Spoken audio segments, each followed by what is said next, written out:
السلام علیکم ورحمۃ اللہ وبرکاتہ۔ معزز ناظرین، تعلیم و تعلم یوٹیوب چینل پر آپ کا استقبال ہے۔ سلسلہ نمبر 166، سوال نمبر 1۔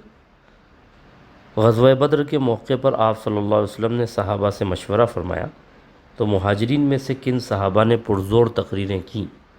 اے حضرت ابوبکر، حضرت عمر اور حضرت علی رضی اللہ عنہم۔ بی حضرت ابوبکر، حضرت عمر اور حضرت مقداد بن اسود رضی اللہ عنہم۔ سی حضرت عثمان، حضرت عمر اور حضرت حمزہ رضی اللہ عنہم۔ ڈی حضرت عثمان، حضرت علی اور حضرت حمزہ رضی اللہ عنہم۔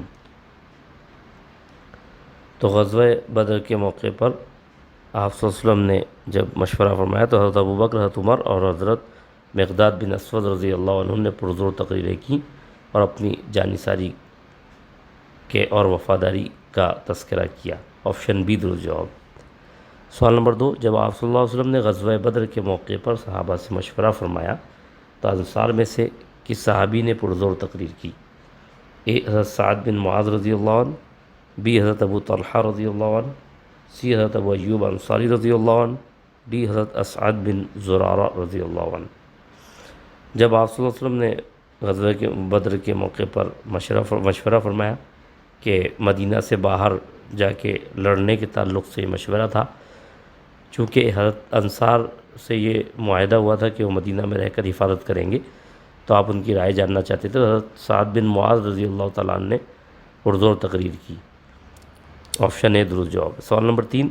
غزوہ بدر سے پہلے مکہ میں کفار کی بربادی کا خواب کس نے دیکھا؟ اے حضرت ام ایمن رضی اللہ عنہ۔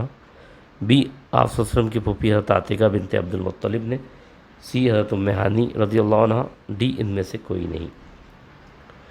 تو غزوہ بدر سے پہلے ہی مکہ میں آپ صلی اللہ علیہ وسلم کی پھوپھی حضرت عاتکہ بنت عبد المطلب نے خواب میں کفار کی بربادی دیکھی تھی۔